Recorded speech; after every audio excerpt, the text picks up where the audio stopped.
आखिर औरत का वह कौन सा अंग हर रात बेशर्म होकर दबाने और चूसने से अचानक अपार धन की प्राप्ति होने लगती है? लोग औरत का कौन सा अंग दबा और चूसकर अमीर बन जाते हैं? जो भी मनुष्य औरत का यह अंग दबाता या चूसता है, उसके घर में सदा मां लक्ष्मी का वास रहता है और महालक्ष्मी की कृपा सदैव बनी रहती है। तो दोस्तों, आज की इस वीडियो में हम आपको एक सच्ची कहानी के माध्यम से बताएंगे कि औरत का वह कौन सा अंग है जिसे हर पुरुष को दबाना और चूसना चाहिए। अधूरी जानकारी विष के समान होती है, इसलिए वीडियो को बीच में ना छोड़ें। दोस्तों, एक बार की बात है, एक गांव में रामदास नाम का एक व्यक्ति रहता था। वह अपनी पत्नी से बहुत ज्यादा परेशान था, क्योंकि उसकी पत्नी बात बात पर हमेशा उसे ताना मारा करती थी। तुम्हारे पास है ही क्या, घर में खाने तक को कुछ नहीं है? दोस्तों, उसके घर में बिल्कुल कंगाली छा गई थी। एक भी रुपया नहीं था और उसके घर में खाने के लिए अन्न का एक दाना तक नहीं था। दोस्तों, एक तो घर में खाना नहीं, ऊपर से पत्नी का ताना। वह बहुत परेशान हो गया था। उसे समझ नहीं आ रहा था कि मैं क्या करूं। एक दिन की बात है, जब वह अपने घर से एक सुनसान रास्ते पर निकल गया। वह बहुत ही सुनसान रास्ते पर चल ही रहा था कि उसे एक साधु तपस्या करते हुए दिखाई दिए। वह उनके पास जाकर बैठ गया। जब साधु ने अपना तप खत्म किया तो रामदास उनके सामने जोर जोर से रोने लगा। साधु ने रामदास से कहा, पुत्र, तुम्हें क्या दिक्कत है? तुम क्यों रो रहे हो? आखिर तुम्हें क्या परेशानी है? तब रामदास ने साधु महाराज से कहा, हे महाराज, मेरी एक पत्नी है जो कि मुझे रोजाना ताना मारती है। मैं गरीब हूं तो मैं क्या करूं? कितना भी कुछ कर लूं लेकिन धन कमा ही नहीं पाता हूं। मेरा एक छोटा सा धंधा था, वह भी पत्नी के क्लेश की वजह से चौपट हो गया। वह दिन रात मुझसे झगड़ा करती है। अब तो मैं दाने दाने के लिए परेशान हो गया हूं। हमारे घर में खाने के लिए कुछ भी नहीं है, इसके अलावा पहनने के लिए वस्त्र भी नहीं है। लेकिन मैं अपनी पत्नी को समझाता हूं कि वह मुझे ताने ना मारे, मुझसे झगड़ा ना करे, लेकिन वह बिल्कुल भी नहीं मानती। साधु जी, इसी वजह से मैं बहुत ज्यादा परेशान हूं। इसी वजह से मैं घर छोड़कर यहाँ आया हूं। तब साधु जी कहते हैं, रो मत बेटा, मैं तुम्हें एक काम बताने जा रहा हूं जो तुम्हारी किस्मत चमका देगा। तुम्हें अपनी औरत का सिर्फ यह अंग बेशर्म होकर कर दबाना और चूस लेना है। अचानक तुम्हारे घर में धन की प्राप्ति होने लग जाएगी। तुम देखते ही देखते अमीर बन जाओगे। साधु जी कहते हैं, जो भी पुरुष औरतों का यह अंग दबाता या चूसता है, उसके घर में कभी भी धन की कमी नहीं रहती है और ना ही उसके घर में लड़ाई होती है। वह जो भी व्यापार करता है उसमें हमेशा तरक्की होती है। साधु जी ने कहा, अब मैं तुमको औरत के उन अंगों के बारे में बताने जा रहा हूँ। इसे ध्यान से सुनना और अपने जीवन में इस पर गौर करना। तब रामदास साधु जी महाराज की बातें बहुत गौर से सुनता है और कहता है कि जितना जल्दी हो सके मुझे यह बता दो दोस्तों। तभी साधु जी महाराज उस आदमी को एक कहानी सुनाते हैं और बताते हैं कि एक नगर में एक किसान रहता था। उसके बहुत सारे खेत थे जिस पर वह दिन रात मेहनत करता था। उसके घर में किसान और उसकी पत्नी रहा करते थे। उस किसान और उसकी पत्नी में आपस में बहुत ज्यादा प्रेम था। उसके घर में किसी भी प्रकार की लड़ाई झगड़ा या क्लेश नहीं होता था। इसी वजह से उसके घर में सदैव महालक्ष्मी का वास रहता था और उसके खेतों में इतनी ज्यादा पैदावार होती थी कि वह दिन प्रतिदिन और अमीर होता जा रहा था। उस किसान और उसकी पत्नी में इतना प्रेम था कि आसपास के लोग उन्हें देखकर जल जाया करते थे। धीरे धीरे उसके पूरे गांव के लोग जान गए कि किसान और उसकी पत्नी में बहुत ज्यादा प्रेम है। धीरे धीरे यह बात उस नगर के राजा तक पहुंच गई। दोस्तों, किसान और उसकी पत्नी की बात जब राजा के पास पहुंचती है तो राजा भी उसके प्रेम की काफी ज्यादा तारीफ करते हैं। वह सभी से बताते हैं कि हमारे नगर में एक किसान और उसकी पत्नी रहते हैं जिनमें कभी भी लड़ाई झगड़े नहीं होते हैं। उन दोनों में आपस में इतना प्रेम है कि मैंने ऐसा अपनी जिंदगी में कभी भी नहीं देखा। एक बार की बात है, राजा पूरे नगर में ढिंढोरा पिटवा देता है कि इस नगर में जितने भी लोग हैं वह सभी अपने घर में घी का दिया जलाएंगे। राजा की पत्नी पूछती है कि आप ऐसा क्यों कर रहे हैं? सबके घर में घी का दिया क्यों जलवा रहे हैं? राजा अपनी पत्नी की बात सुनकर कहते हैं, दीपक प्रेम की निशानी होता है।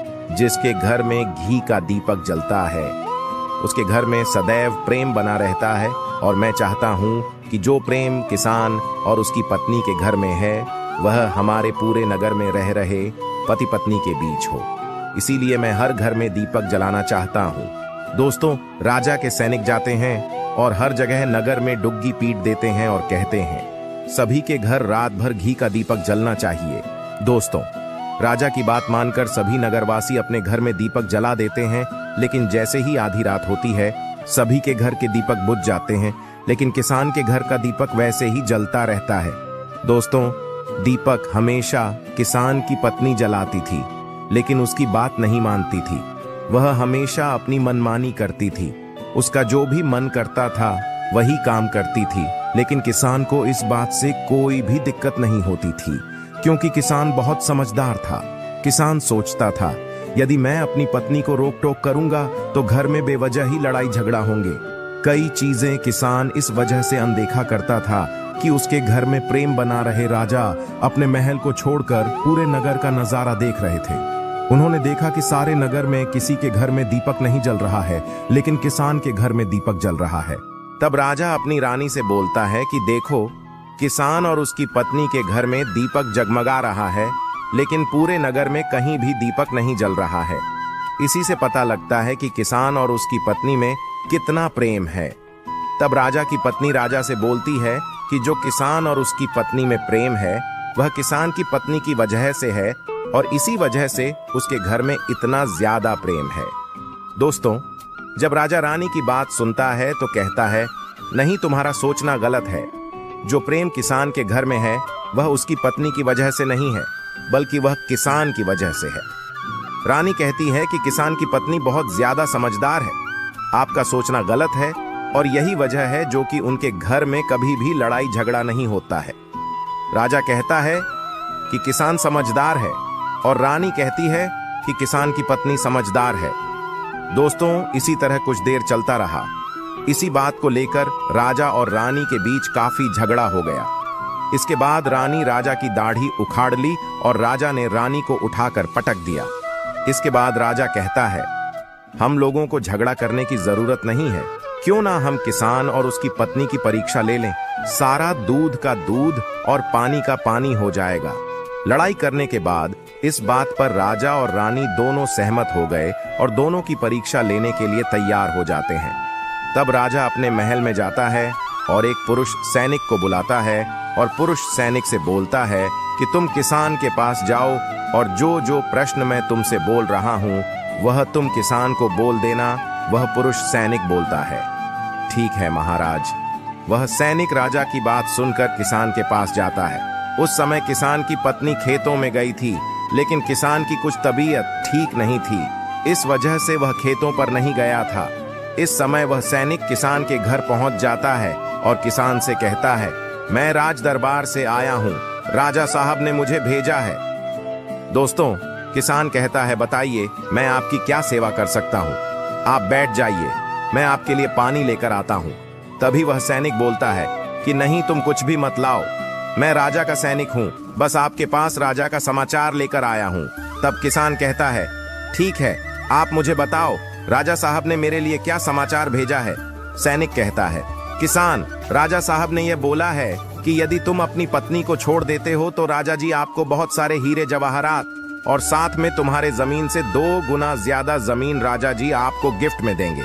इसके अलावा राजमहल का आधा हिस्सा भी आपको दिया जाएगा। लेकिन जो किसान ने जवाब दिया वह सुनने लायक है। किसान ने कहा राजा जी, अपना पूरा राजमहल मुझे क्यों ना दे दे, लेकिन मैं अपनी पत्नी को नहीं छोड़ूंगा।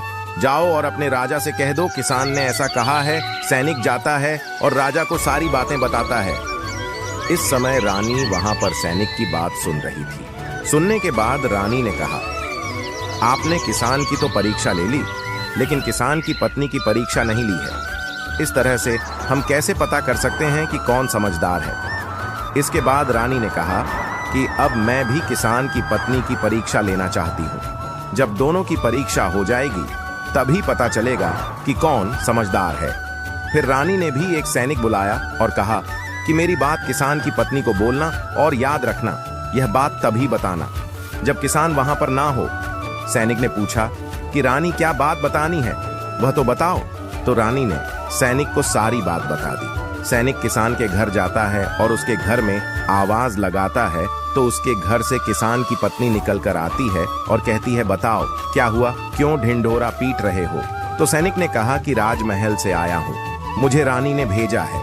किसान की पत्नी ने कहा, बताओ किस लिए आए हो?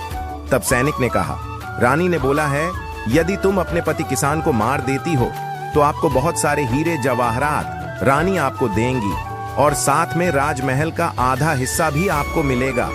इसके अलावा जितनी भी आपकी जमीन है वह तो आपकी रहेगी, लेकिन उसकी 2 गुना जमीन भी रानी आपको देगी। यह बात सुनकर किसान की पत्नी तैयार हो जाती है, कहती है, ठीक है, यदि मुझे रानी साहिबा देंगी तो मुझे मंजूर है, मैं अपने पति को मार दूंगी। तब सैनिक पूछता है कि रानी को कैसे पता चलेगा कि आपने अपने पति को मार दिया है? तभी किसान की पत्नी बोलती है, मेरे घर में जो दीपक जल रहा है, जब मैं किसान को मार दूंगी तो उसे बुझा दूंगी, तभी आपको पता चल जाएगा कि मैंने किसान को मार दिया है। अब सैनिक किसान की पत्नी की बात सुनकर राजमहल जाता है और रानी को सारी बात बताता है। किसान की पत्नी की बात सुनकर रानी बहुत अचंभित हो जाती है। राजा और रानी को स्त्री जात से नफरत होने लगती है। उसी समय राजा अपने नगर के सभी लोगों को बुलाता है और कहता है कि मैं चाहता हूँ कि मेरे और मेरी पत्नी की वजह से किसान की जान ना जाए। तुम लोग ऐसा करो, उस किसान के घर जाओ और सारी बातें बता दो और उस किसान को बचा लो, वरना किसान की पत्नी उसे मार देगी। इधर सैनिक किसान के घर जाते हैं और सोचते हैं कि किसान की पत्नी किसान को रात में मारेगी और दिया बुझाएगी। इससे पहले ही हम किसान के घर में पहुंच जाते हैं और किसान को बचा लेते हैं। दोस्तों, जैसे ही राजा के सैनिक किसान के घर पहुंचते हैं तो देखते हैं कि किसान तो मरा पड़ा हुआ है। तो सैनिक किसान की पत्नी से बोलते हैं कि तुमको तो किसान को रात में मारने के लिए बोला गया था, लेकिन आपने अभी किसान को क्यों मार दिया? तब उस किसान की पत्नी बोलती है कि किसान को तो मुझे मारना ही था, रात में तो मुझे सिर्फ दिया ही बुझाना था, इसलिए किसान को तो मैंने दिन में ही मार दिया है। सभी सैनिक तुरंत ही किसान के घर से दौड़े दौड़े जाते हैं और राजा रानी को सारी बातें बताते हैं। राजा और रानी क्रोध से आग बबूला हो जाते हैं। इसके बाद राजा और रानी किसान की पत्नी को बंदी बनाकर लाने के लिए अपने सैनिक से कहते हैं। सैनिक जाते हैं, किसान की पत्नी को बंदी बनाकर ले आते हैं। राजा किसान की पत्नी से पूछता है, ऐसा तुमने क्यों किया? तुम लालची औरत हो, तुम्हें पैसों से प्यार है। तभी किसान की पत्नी ने जवाब दिया और बताया कि मुझे तो किसान को पहले ही मारना था, वह तो मैं कोई बहाना ढूंढ रही थी, क्योंकि किसान की आदत बहुत खराब थी। वह मेरे साथ बहुत खराब व्यवहार किया करता था। तो राजा ने कहा, ऐसा क्या करता था किसान? तो किसान की पत्नी ने जवाब दिया कि वह मेरे नाक का ऊपरी हिस्सा अपनी उंगली से हमेशा दबाया करते थे। इसके अलावा किसान एक काम और मेरे साथ करता था, वह किसान मेरे कान का पिछला हिस्सा अक्सर अपनी जीभ से स्पर्श किया करता था। राजा ने पूछा, ये बताओ, जब आप लोग गरीब थे तब क्या किसान आपके साथ ये काम करता था? तो किसान की पत्नी बोलती है, नहीं महाराज, तब ऐसा नहीं करता था।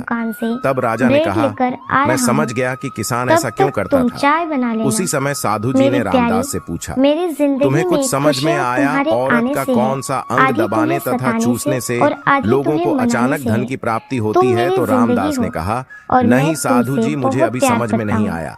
तभी साधु जी कहते हैं, अगर अभी समझ नहीं आया तो मैं फिर से आपको बताता हूँ। किसान अपनी पत्नी के साथ जो पहला काम करता था वह है, उसके नाक के ऊपरी हिस्से को अपनी उंगली से दबाता था। तो जिस भी मनुष्य के घर में पैसों की किल्लत है उसे अपनी उंगली से औरत के नाक के ऊपरी हिस्से को जरूर दबाना चाहिए। दोस्तों, औरत के नाक के ऊपरी हिस्से को बहुत शुभ माना जाता है। इसी वजह से जो यह काम करता है वह हमेशा धनवान पुरुष बन जाता है। दूसरा काम है, जो भी पुरुष औरत के कान का पिछला हिस्सा अपने जीभ से स्पर्श करता है उसके किस्मत के द्वार खुल जाते हैं, उसे अचानक धन की प्राप्ति होती है। ऐसा इसीलिए होता है क्योंकि औरत के कान के पिछले हिस्से में माता लक्ष्मी का वास होता है। जब आप ऐसा करते हैं तो माता लक्ष्मी आपसे प्रसन्न हो जाती है और आपको अपार धन देती है। और आपने एक बात तो जरूर सुनी होगी, औरतें माता लक्ष्मी का रूप मानी जाती है। यही वजह है इस संसार में जो भी मनुष्य यज्ञ पवित्र काम करता है उसका घर धन से भर जाता है, जो कि इस कहानी में किसान भी अपनी पत्नी के साथ करता था। लेकिन आप जब भी ऐसा काम करें तब आपको अपनी पत्नी को पूरी बात बता देनी चाहिए, अन्यथा आपके जीवन में ऐसा अनर्थ भी हो सकता है। दोस्तों, आज का ज्ञानवर्धक वीडियो कैसा लगा कमेंट करके जरूर बताएं।